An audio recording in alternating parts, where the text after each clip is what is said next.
I lead the Foreign and Defense Policy team here at the American Enterprise Institute, and it is my enormous pleasure this morning to welcome to AEI once again Congressman Michael McCaul. Congressman McCaul has represented the 10th District of Texas since 2004. He has 3 different times chaired the Homeland Security Committee in the House, and he now is the ranking Republican on House Foreign Affairs. He is also the author of a terrific book from 2016 called Failures of Imagination, that if you haven't read, I strongly commend to you. It limbers you up to think about not just the threats, but also policy choices and the technology that we all need to get knowledgeable about. And he is here this morning to talk with us about China, first to give prepared remarks, and then to be in a conversation with AEI's own terrific Director of Asia Policy, Dan Blumenthal, who has a distinguished career both in government and also as a scholar of these issues. His forthcoming book, The China Nightmare, is out this spring from AEI, which I also encourage you to read. Congressman McCaul, won't you come?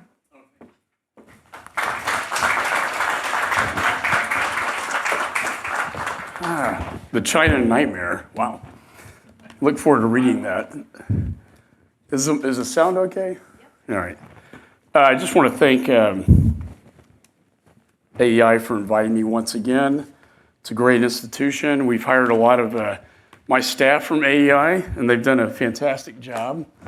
You've really been a leading voice on China and a go-to resource for policymakers like myself. We rely on your products very much so. And let me first say that my heart goes out to all those battling the coronavirus in China and around the world. And we hope that it can be contained and a vaccine found in the near future and not spread anymore into the United States.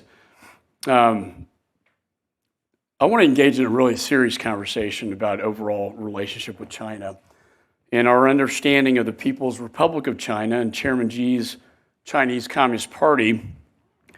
And our policies must be really guided by the facts. And I want to start with, anecdotally, a case I worked on in 1996 when I was a young federal prosecutor at the Department of Justice Public Integrity Section.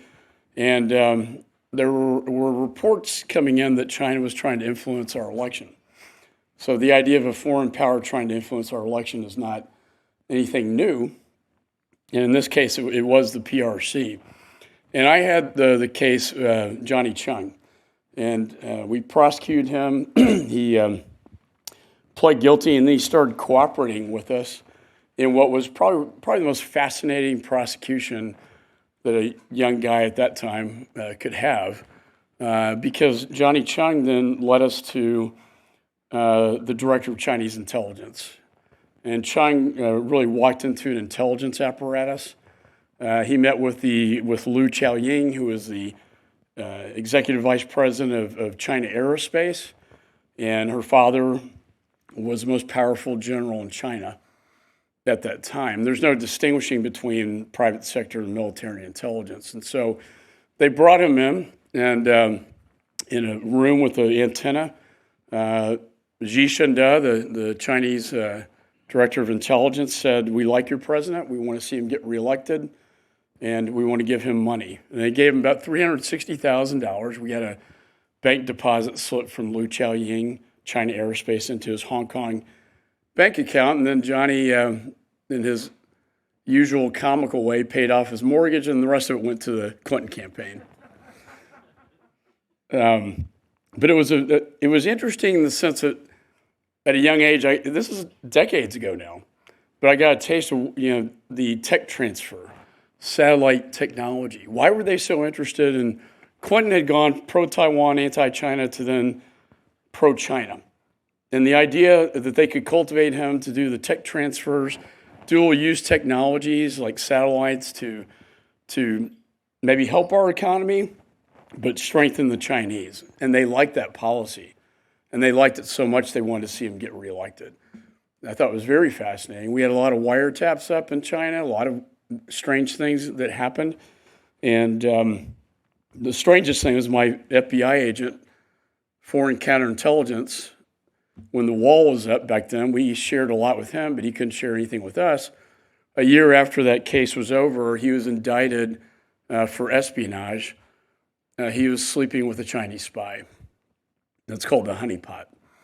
And everything I was giving him, he was turning over to the Chinese spy that he actually took to FBI Christmas parties, believe it or not. And that information, all that information, sensitive information from Title III wiretaps, went straight to the PRC and to the Chinese. So that was my first kind of taste of China.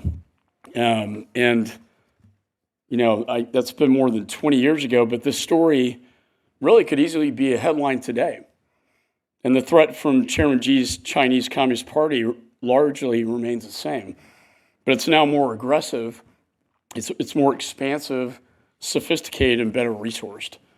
And the threat is really multi-dimensional, impacting schools our children attend, the technology we rely on, and the potential wars we need to plan for. The CCP is a strategic adversary and our top competitor. And let me be clear, our challenge is with the CCP and not the Chinese people or their rich culture. Immigrants of China descent are deeply intertwined into the fabric of our society. Their entrepreneurism, work ethic, family values, and commitment to the American dream have enriched communities across our country. But it's the Chinese Communist Party that has been using a slow, deceptive campaign for decades to achieve superpower status by eroding the foundations of democratic societies around the world and American global leadership. Chairman Xi is accelerating this campaign. Not the reformer many imagined in the beginning. Xi is a hardened communist. He's a believer in what former Chairman Mao said, quote, all political power grows out of the barrel of a gun. The United States initially worked with the PRC. President Nixon, Henry Kissinger's trip to China led them to believe that we could possibly stave off a shared threat from the Soviet Union by driving a wedge between communist powers. And just as we helped other Asian countries rebuild their economies, the United States believed a prosperous, stable PRC was in our global interest. And in his 1972 victory speech, President Nixon cast his opening with China as part of the, quote, greatest generation of true peace that man has ever known. We miscalculated. We really miscalculated this one on all levels. As Dr. Pillsbury, author of 100-Year Marathon, stated, it was the most dangerous, most systematic, significant, and dangerous intelligence failure in American history. China promotes a false narrative that the United States seeks to stop China's rise, when in truth they have rejected decades of engagement and repeatedly chosen to pursue malign, deceptive, zero-sum policies, empty promise after empty promise. I commend the Trump administration for distinguishing itself with a new policy, a competitive policy and a clear-eyed policy approach towards China. Under this administration, the United States will begin to impose consequences for China's malign actions. But how did we get here? For decades, the United States policy of leniency towards the PRC has been based on false assumptions. The CCP claims the PRC is open and free, yet it rounds up and oppresses ethnic and religious minorities, including Christians, Uighurs, and Tibetans, and censors free speech and religious texts. Just last week, I helped pass legislation in the House supporting the people of Tibet against the CCP's attempts to dismantle Tibetan Buddhism and the Dalai Lama. And they want to replace the Dalai Lama with one of their own. And we cannot let that happen. The CCP claims the PRC is a market economy, yet it spends tens of billions of dollars to subsidize its own industries. It steals hundreds of millions of dollars worth of American intellectual property every year. And as Secretary Pompeo has explained, under Chinese law, private sector companies must share technology with their military. China does not have a private sector as we know it in this country. These Chinese companies are arms of the state at best and tools of the military at worst. The CCP claims its foreign policy respects sovereignty and international rules, yet it disregards its WTO commitments, and it has the world's second largest GDP, but still claims to be a developing nation status in order to deceive the international system and get World Bank loans. Imagine, China's the number 2 economic empire in the world, yet they're defined as a developing nation that qualifies for World Bank loans. I think a country with an expansive space program, do they really need loans from the World Bank?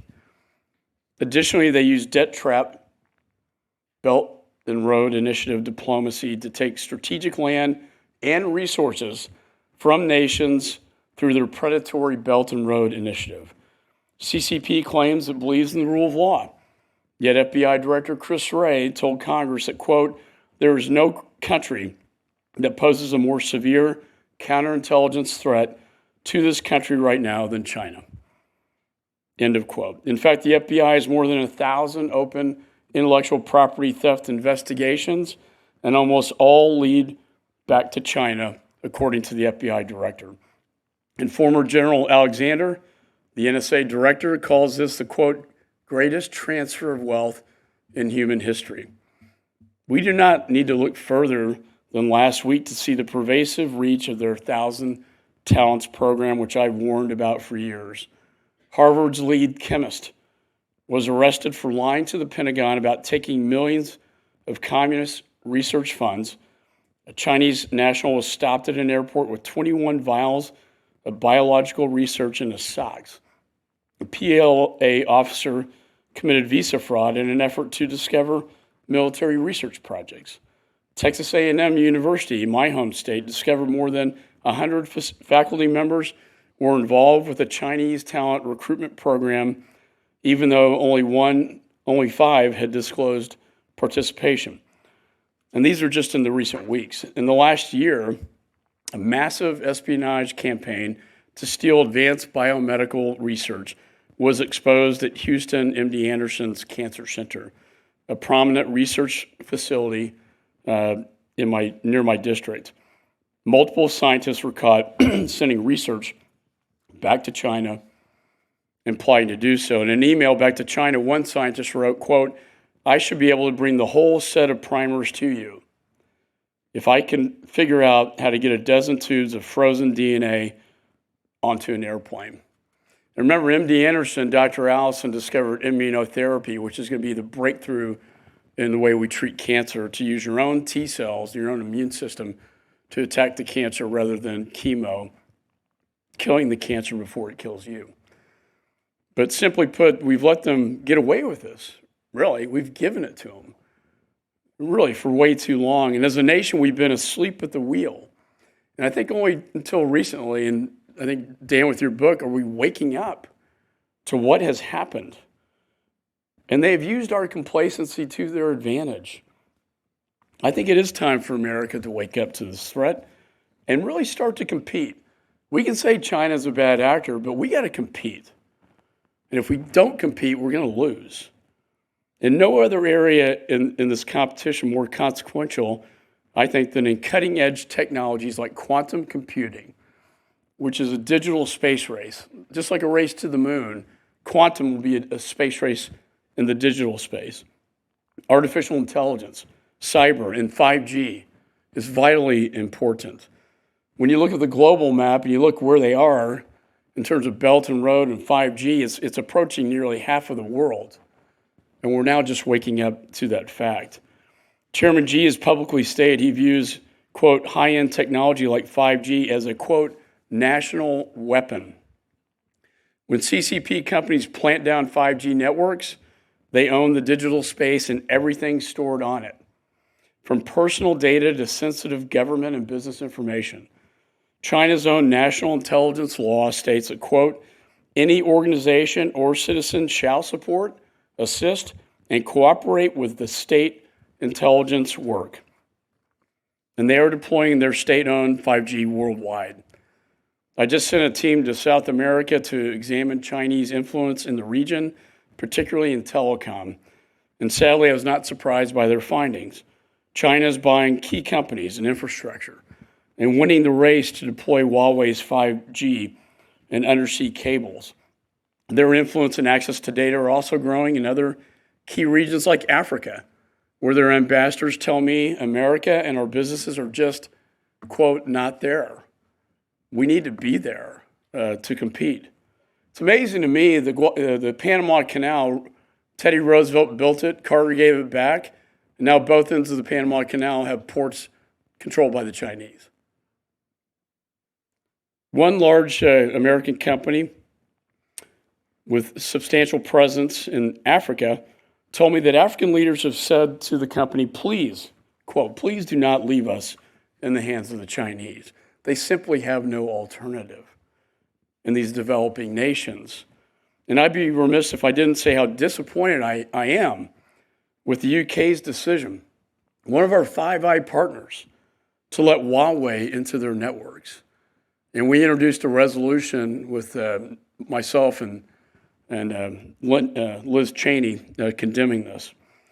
The goal of the CCP's deception is national rejuvenation.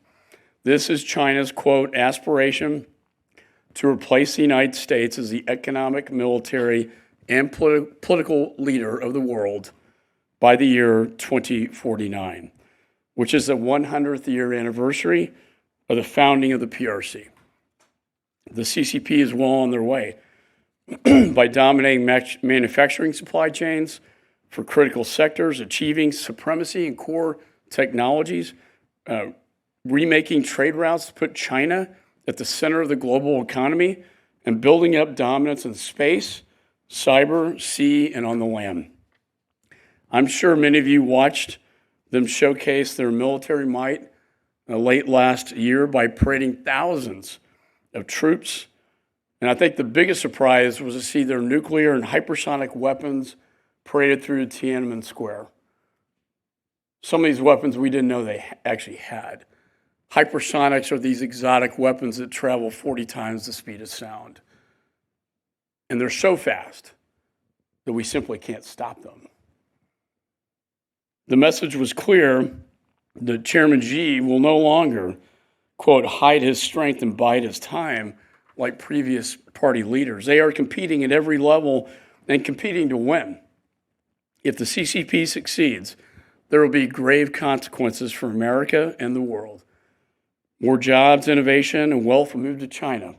The PRC will be able to push the United States military out of the Indo-Pacific, and the PRC's Orwellian model of digital governance will spread globally. So we need to take action.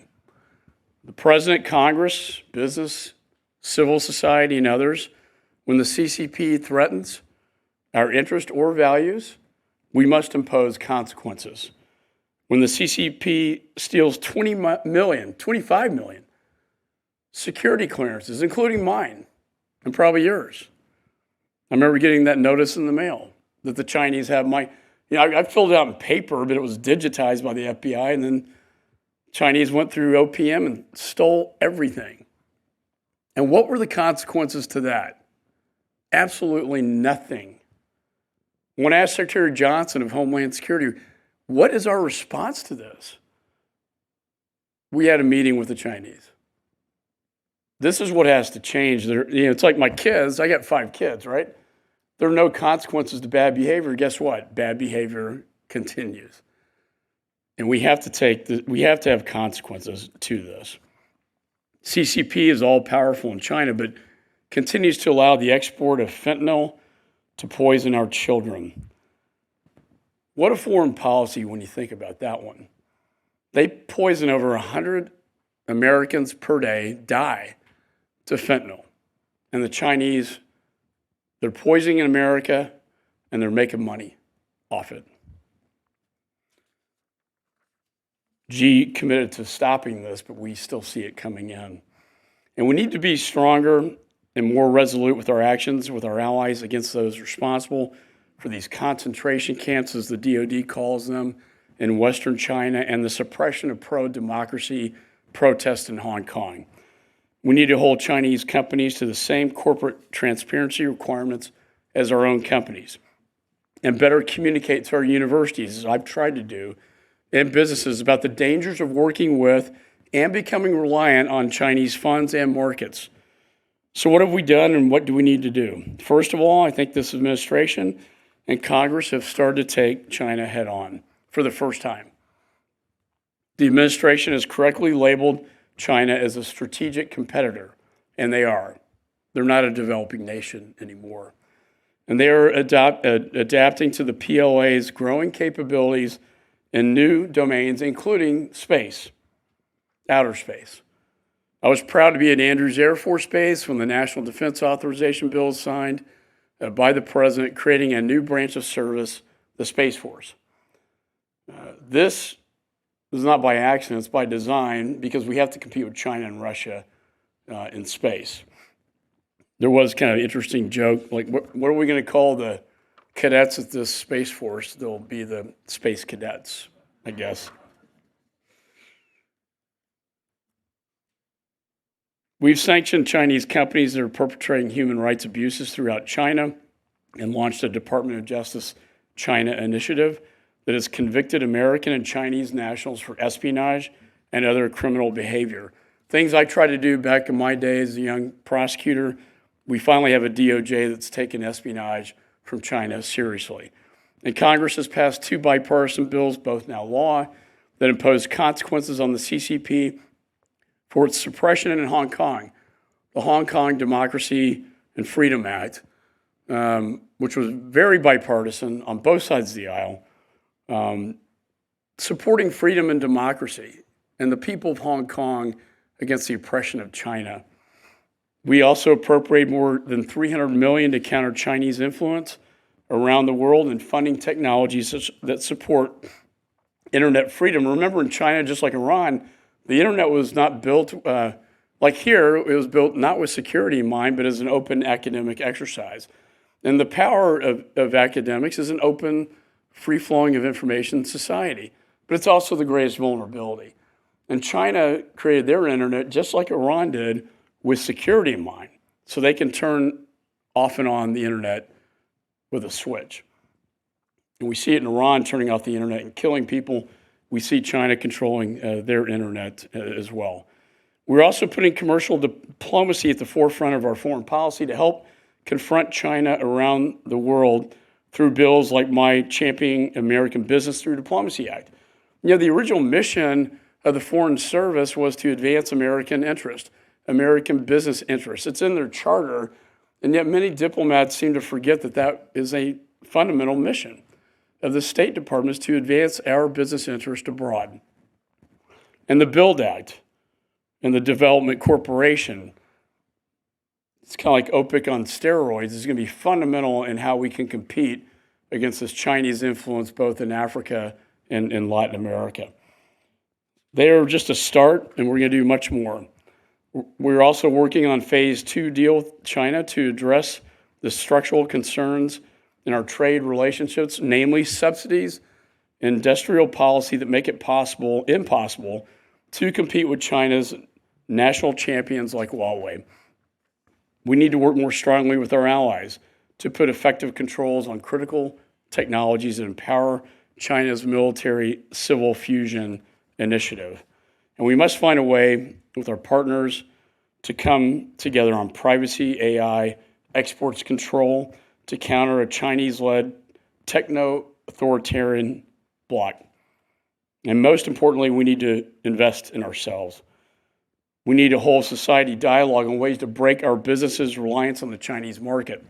We need to continue our lead in research and development and address the costs of restricting commercial activity that undermines U.S. security. The American people need to understand the privacy-related dangers from seemingly harmless apps that they download, and many of my teenage girls' friends like TikTok, and companies that are working with or investing in. Americans and others need to understand the true cost, social and beyond, of doing business with China. This will be a process, but Americans are beginning to wake up, I think, to this reality. So today, average Americans have the touch tones of Hong Kongers fighting for democracy, concentration camps, repressing minorities in Western China, and the NBA choosing profit over values. Prosecuting the Johnny Chung case, going back to the beginning, I really saw firsthand how the CCP operates and how they try to undermine and exploit our democracy. Thankfully, we brought that single case to justice. Now, I hope we can address this decades-long issue in a new and more comprehensive manner. In education, raising awareness is the first step. And that's why I'm proud to be launching a campaign in the Congress to bring Americans together to counter China's deception and global malign activities, and to help educate the American people on the serious challenges before us and the cost of inaction. So my goal is to help elevate the national discourse with a continuing dialogue, and I want to thank AEI for this opportunity. And if you're wondering where to look, we have handouts with basic information on the new landing page on our Foreign Affairs website. So with that, I just want to thank all of you for being here today. I look forward to a robust discussion with our fireside chat, Q&A, and I'm not one of these guys that wants to scare people or, be a warmonger. I think most people want peace, but we have to wake up to the fact that China has been ripping us off and stealing us blind for decades. I think, why invent when you can steal? We still have Huawei facilities in Silicon Valley, and when I talk to the technology companies, they say nothing good's coming out of those buildings. They're just stealing. And I don't know if it's a cultural thing, but intellectual property doesn't mean what it means to us.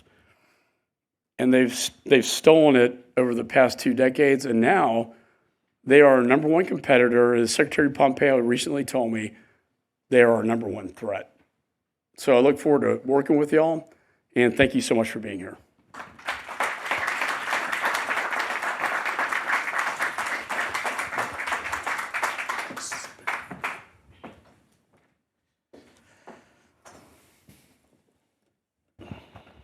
Wow, I mean, that was really a very detailed and global view of the challenge we face. I wanted to start off, you said so much, so I want to hit a lot of it, including your personal experience as a prosecutor in a Chinese influence and espionage campaign. But let's start, if we could, more on the macro. So we do have a new approach. It's a big thing to have in our national security and national defense documents, calling China a strategic competitor and trying to reposition our government in order to take on China as a strategic competitor. How would you, sort of at a macro level, it's a new approach, you mentioned some elements of it, how would you rate that new approach? Is it adding up, the parts you mentioned, is it adding up into something bigger, into something cohesive that you can see? Yeah, I think so. When I first got elected to Congress, I'm a big fan of the Bushes, and I remember Bush 41. We had a big reception in downtown Washington, Chinese flags everywhere. We really were trying to embrace China. I wouldn't fault them. The prior administration's trying to change their course, but I think they've proven themselves not to be trustworthy from the last 2 decades, and so we need a new approach. And I think this is the first administration I've seen actually stand up to the Chinese. And out of it, we got this trade deal, which I talked about before. As Republicans, we're not always in favor of tariffs, and we like free markets, right? But it actually kind of worked. And that first phase is the trade imbalance. It's $200 billion, and the IP and tech transfer piece is in there. Now the question is going to be if he can enforce that. He left the tariffs in place. He reduced the tariffs, but left them in place as a leverage to basically get them to cooperate with the agreement. I'm a bit skeptical because I think that's their bread and butter, and that's how they make so much money. And that would be a huge shift, cultural shift for Chinese CCP to go in that direction. So tariffs is very interesting. I mean, we're sitting here at a free market think tank, and I tend to agree with you. I mean, tariffs is when it comes to China, an authoritarian state that's been cheating so much on the economic rules, it certainly got their attention more than anything I think we've seen in many years of dealing with China. Is that now, do you think, a tool in the American arsenal when it comes to our competitors? Is that something that you want to see go away, or is it something you want to see now used? I think it's been effective, and so what we're seeing, whether it's Iran with the maximum pressure campaign with sanctions to tariffs with China, it's not warfare in the traditional sense, but it's economic warfare, if you will, that they can help change their decision making at the policy level. And I was at the Chinese trade deal signing agreement with all the Chinese leaders standing in the White House. And it's quite remarkable to watch, knowing what they have done over the years, but seeing them actually agree to this document. Now, again, the question is going to be enforceability. Yeah. Well, so getting to enforceability, you mentioned in your talk a lot about theft, IP theft, cyber theft, trade secret theft, espionage. How do we get them to just stop this unbelievable illicit transfer of our wealth and our best ideas? I mean, do we have the capacity to sanction certain Chinese companies that have benefited the most, for example, or individuals who have benefited the most from this theft? Yeah, I think it's basically that they can't get away with ripping us off anymore, that there will be consequences to your actions, which there never has been in the past. I mean, and going back to the security clearances. So we can get into cyber and that whole discussion, but I think that they need to know that, and I think it's going to be very difficult, really, because it is so ingrained in their national identity. It's also ingrained in their national economy, and their economy is so dependent on theft. They've stolen blueprints, to aircraft. I mean, it's funny how we see like aircraft being built that resembles a lot of our planes, and we wonder where they got it. Well, they stole it, and they've stolen a lot of intellectual property. They don't invent as much. They do invest quite a bit, I would say, in the technology space. The quantum computing, they're taking very seriously. Whoever gets to quantum computing first will rule and basically dominate the digital space. And I know that's, when you say quantum computing, people kind of glaze over, but I just can't emphasize how huge, it's the supercomputing that will de-encrypt everything, but it also works at such a high speed that it will dominate the digital space. And we got to be on the forefront. I've worked with our appropriators to make sure that we're investing, not just we want to get private sector, but also public-private partnership. And I always make sure they get the briefings, and we make sure the appropriators put the money to invest in that R&D. So we're still a global power, and we have, as we've seen recently with Iran and Al-Qaeda and Europe, we still have these global responsibilities. Are you satisfied from what you're seeing that the Department of Defense is repositioning itself? You mentioned things like hypersonics, things we really can't stop and are taking us by surprise. Are you satisfied that we're actually reposturing ourselves in a way that keeps us forward and preeminent in the Indo-Pacific? I think that's where the Pentagon wants to move their assets and attention. Iran has been a bit of a distraction lately, as you know. I do think ISIS and Al-Qaeda and the Caliphate, the tenure I had as chairman of Homeland Security, I think we've crushed the Caliphate. The threat level's gone a lot lower. In 2016, my briefings were horrifying, terrifying. One external operation after another to kill Americans in the United States. But now I kind of view in my perch on foreign affairs, the new threats are from nation-state adversaries like Russia, China, Iran, North Korea. And that's where our attention is being played. Modernization of these weapons is critically important that we want to invest in, because these hypersonics and exotic weapons that I've been briefed on, they're really kind of frightening, particularly the sea-based platforms that they have, more so the Russians, where they can launch these things from a sea-based platform that very off the coast of the United States. My wife used to track Soviet submarines, back in the day. Yeah. I never dated somebody that tracked Soviet submarines, so I asked her out at the Air and Space Museum. It's Washington, right? It happens. But, after the Cold War, they left. They receded, but now they're sort of back. So we need to modernize these, what they call exotic weapons, because that Tiananmen Square, as I described, was a bit of an eye-opener when we saw what they were parading, what they actually had. Well, they're certainly not hiding anymore. I mean, there's deception, but they're now showing us what they have to intimidate. How would we? Which is interesting. I think they're deceptive until they get caught. Right. And they've been deceptive and hadn't got caught for 2 decades, but now they know they're getting caught and we're on to them, and that's the breakout for them. Now they're exercising their muscle. Right, and certainly intimidating allies in smaller countries in Asia. What would satisfy you in your role that we are actually doing enough to provide the sort of reassurance both to the American people as well as to our allies that we can meet those capabilities that they're now demonstrating? How do we know? Well, again, I think for the first time you have a presence that stood up to them.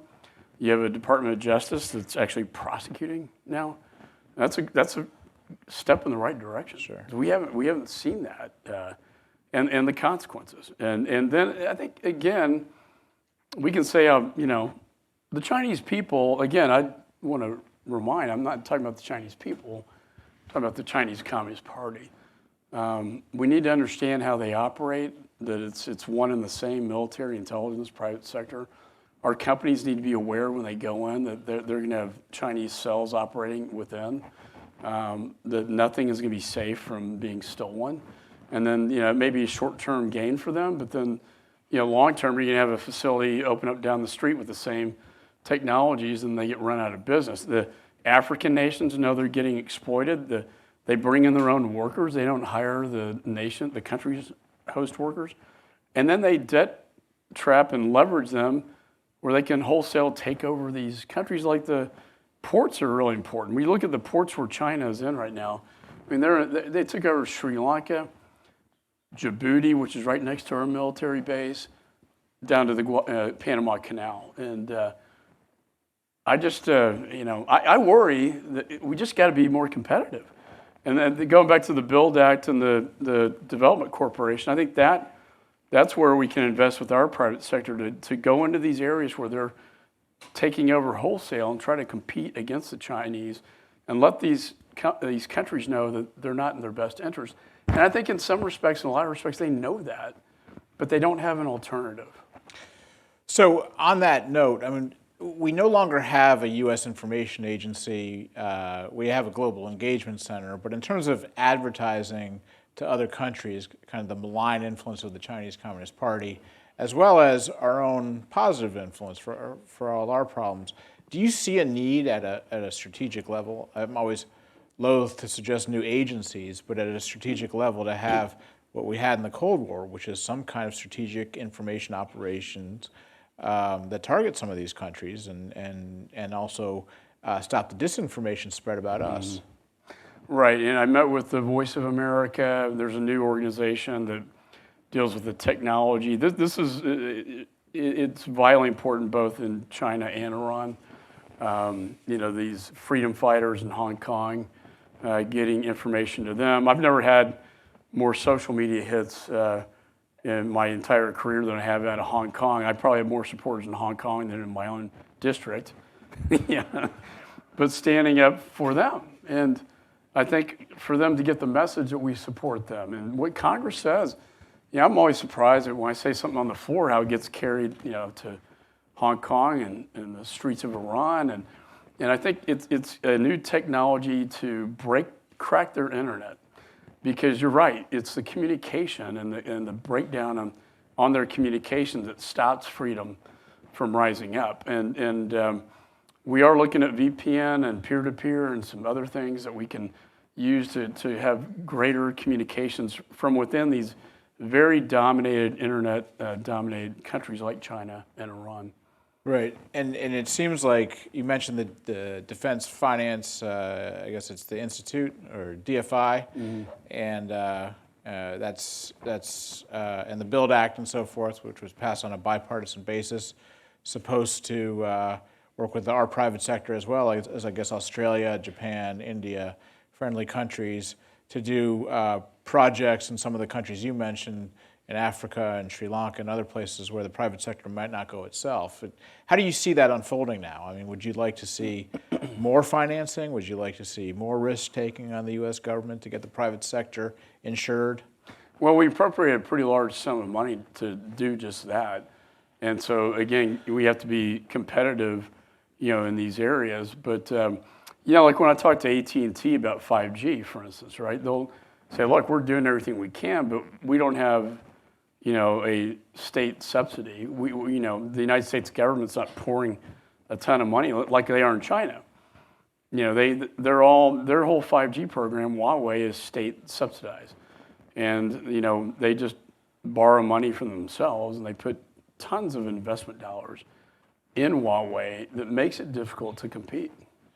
So you mentioned Huawei and 5G, which has obviously been on everyone's mind for the last couple of years. And the U.S., the administration's launched a diplomacy across, particularly its Five Eyes allies, but across the world with uneven success. You mentioned the U.K. What do you say to people who say, well, actually, there's no alternative to Huawei. There's no equipment alternative. It's the cheapest. We'll still be able to protect it. And if there really is no alternative, how do we get to the stage in the United States where we don't have an alternative equipment maker and therefore the Chinese can beat us out on 5G deployment? I've had a lot of conversations in the SCIF and the classified level about how can we jumpstart our 5G. So when you look at they planted down 4G, they're converting to 5G. It's approaching 50% of the world now. And if they're, my God, if one of our Five Eye countries is now looking at it, we always talk about the 5G for the Five Eyes at a minimum to have our basic intelligence allies not opening a back door to China. And yet in the UK, we're seeing that. I hope they'll change their decision.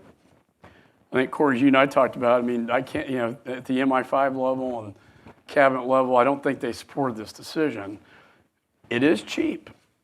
It's very attractive for countries that can't afford a whole lot. So it's cheap, but it's also pretty cheap quality. And when they go in and build these ports I've seen the Chinese ports versus what we're doing, and it's like not Potemkin village, but it's a very cheaper undertaking. And I think, waking up to not only, okay, it's cheaper, but it's going to impact our national security. And that's something our State Department has to get across, our embassies have to get across, and Congress, we have to get that message across, and that's what we hope to do with our initiative. And again, do you think that the Chinese had sort of a concerted effort to make sure that there were no viable equipment manufacturers left? Do you think that, or was it just a function of there's so much subsidy to Huawei that nobody could compete? I think it's both, but it's clearly the state subsidy. And they go into developing nations where it's very attractive.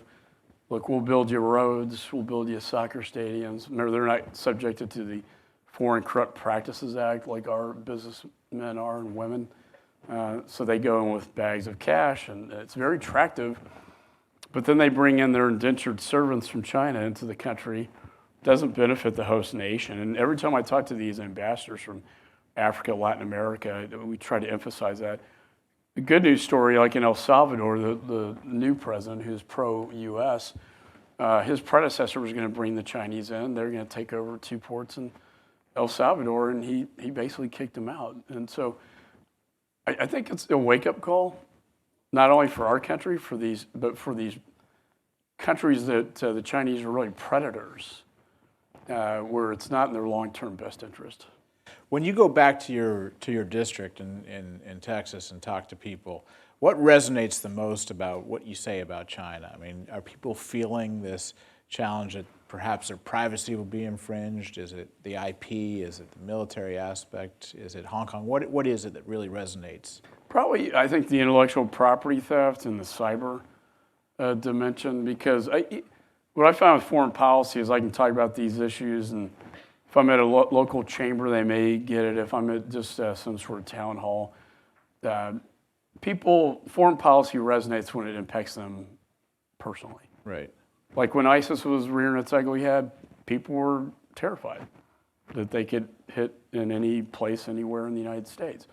And so I think, my job is always as a member of Congress is taking what I'm doing up in Washington and trying to translate it back in my district and why this is so important. And I think, the fact that we've been ripped off, I do think the people woke up to the tariffs and the China trade deal. You're going to hear this tomorrow night. I mean, or is it tonight? Yeah, it's tonight. What that $200 billion means. $50 billion for agriculture, which is a higher number than they thought they could get negotiated, and $50 billion for energy, and $80 billion for manufacturing. So when you talk about he's going to talk a lot tonight about the blue collar worker and the average American wages and the farmers and the ranchers. That really does translate back home. So that leads to another question, which is there's obviously a lot of areas of contention, a lot of areas where we need to push back, but we also still want to cooperate with China, right? So as you mentioned before, it's a big export market. We don't want to go to war with China. We don't want conflict. So what would you say is, let's say 5 years out, is permissible? What kind of relationship would you say, okay, we've succeeded, and this is now a positive, constructive relationship with China? Well, I think when we have not just free trade, but fair trade, I think when we hit that watershed moment, we're getting closer. I think that is. We are intertwined, like it or not. It's a global economy. I worry, all the economic indicators are so positive right now with the tax cuts, with the USMCA signing. I was there. That's going to help out, workers and the China deal. I worry about this coronavirus and the impact it could have on the Chinese economy, because it's not in our best interest to see their economy fail. We want them to move towards a different system, though. That's not Chinese Communist Party. That's not state subsidized. That's a very difficult challenge, though. Well, the virus is a great example of the cost to the Chinese people of the kind of secrecy and deception and not telling them what's going on. Mm-hmm. And it's so big now that it affects all of us. But how do we, so we're making the distinction, as you did, between the Chinese Communist Party and the Chinese people. How do we signal to the Chinese people that we're actually the ones who do want more freedom and justice and transparency? How do we signal that we're on their side? It's breaking through their internet, and it's through these devices we have. It's through being able to push in messages inside of China and being able to communicate with them inside and back out. Same challenge we have in Iran. I think the Iranian people, 80 million of them, I'd say 80% do not like this theocracy. They don't want to live under it. And, in China, it's a little different situation. But as we saw with the Hong Kong protesters, they do want freedom and democracy from what's a very oppressive, brutal. When you look at what they're doing to the Uighurs and the Tibetans and the Christians and selling organs, and it's really horrific stuff that they do. Well, there's no doubt there's many Chinese people who don't want this system in place, but it's always been so hard for us to figure out how to be on their side. And how to open it up. I think from Nixon on, they've tried to open it up. Right. And I don't criticize them for their efforts. I think we were a little bit blind to the threat as well. So we're in an election year. You started off on China in 1996 before most people were paying attention, and you prosecuted a case of illicit campaign financing. Do you think it's still something we have to worry about when it comes to China? I think they've moved away from the model of funding campaigns, but disinformation certainly, is a factor. Probably more so with the Russians, but I think they're very much into disinformation. They know that's probably more effective, but I just think it's the intellectual property tech transfer issue. That was a fascinating case. It was quite an introduction into, the way of thinking within China, and how it's really run by China. Aerospace is really it's an arm of the military, and the director of Chinese intelligence, who's not very well known. Now we brought in Chang. We put like 50 different photographs on a table that the FBI got, and there's one picture of Xi Jinping currently and one when he was younger. And we were just trying to identify if he even knew the guy, because he's not publicly known like our CIA director. And within seconds, he immediately pointed to the two pictures. And so we knew that he had met with him, or at least knew him. And then when the bank deposit came in from Lu Qiaoying, Unbelievable, yeah. So, which the PRC wouldn't give us. We had to get Chung to sign a consent form to get his records. It's made for Hollywood. If there wasn't so much censorship in Hollywood about China. Let's open this up. The congressman has to be out at 11. So let me just ask your question without comments. Let me take three in a row. So 1, 2, 3, right here, right there, lady. Yep.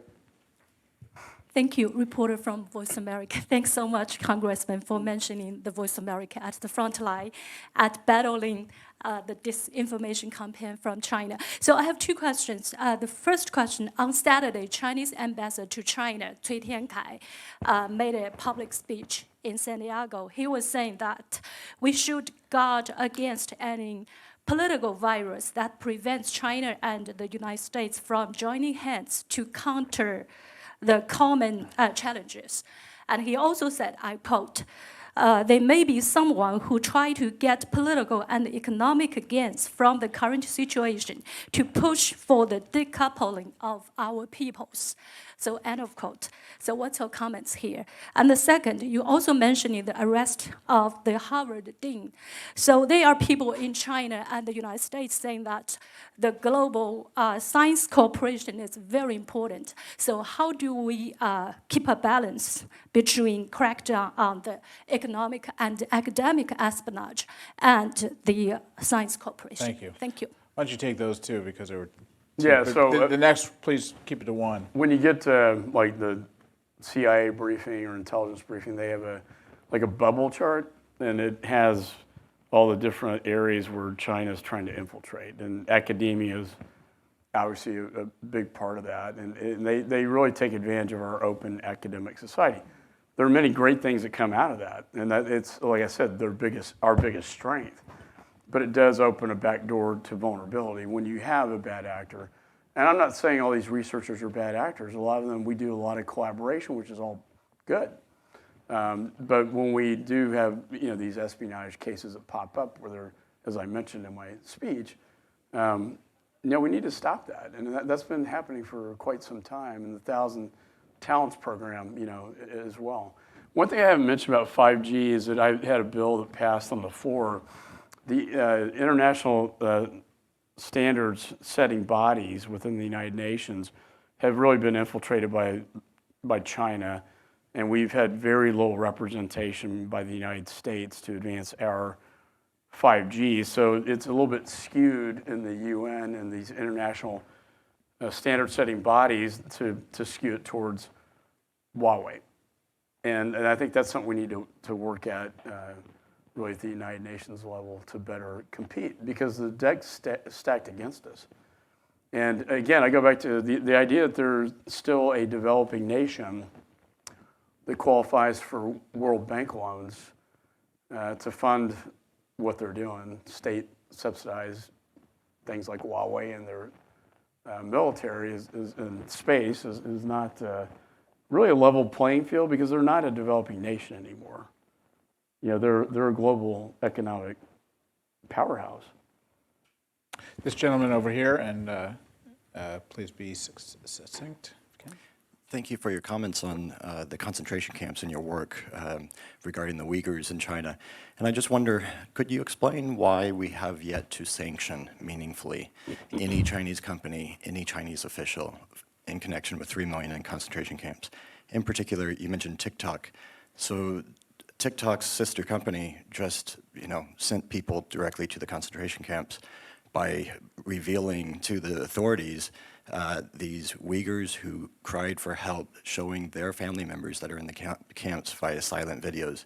Yet TikTok is not sanctioned, the parent company ByteDance. Why no sanctions after so many years and 3 million people? Well, and we've had a lot of resolutions condemning, what they're doing with the concentration camps with the Uyghurs. They'll tell you, well, they're Muslim extremists and it's terrorism. It's not, and it's really horrific what's happening. And Congress has made bold statements condemning this. I think sanctions would be maybe perhaps another option that we quite haven't gotten there yet. I do think the president's trying to play this delicate dance with President Xi, where he wants to get his deal, right? And he got it, and then he wants phase 2. So he it's sort of this odd way, like he's his friend, but to negotiate with. But I do think taking him head on with the sanctions was with the trade tariffs was pretty bold. But excellent point. I think we should be looking at that. Because it's nothing, we've seen this in history. And people don't realize it's happening in China right now. And we're failing. Did you have yeah, right here. Hi, I'm Suran Kim, a reporter from Radio Free Asia. I'd like to touch a little bit about China's influence on North Korea. So China is trying to ease UN sanctions on North Korea along with Russia. They recently proposed that in UN Council. And the latest data shows that the trade between North Korea and China even increased last year, like almost 20%. So I'm just wondering if there is any if Congress has any practical tool that can restrict the possible relief sanctions on North Korea or even tightens it. Thank you. Yeah, and I think China's in violation. We've seen this through imagery, satellite imagery. They're violating, the sanctions that we've placed. China is probably our best leverage with a deal with North Korea. I don't think it's in their best interest to have a nuclear North Korea. I don't think they really want that. But they do view North Korea as an extension. It's a deep ally. And what bothers me a lot now is this sort of alliance we're seeing between Russia, China, Iran, and of course North Korea has been, part of it for a long time. But they have been in violations, and the administration hasn't responded. That I think, again, going back to trying to negotiate this deal, it's a first step, the first start in the right direction. And I think there's a lot more, as I mentioned in my speech, that we need to be doing. Okay, let's let everyone needs to stay in their seat as the congressman gets out of here. Let's give a round of applause. Thank you so much. Such a rich discussion. Good seeing you. And thank you so much for your leadership as well. And hope you can come back to talk to us again. We'll make more progress with China by next year. Let's hope so. All right, good. Please stay in your seats until the. Thank you. That was great.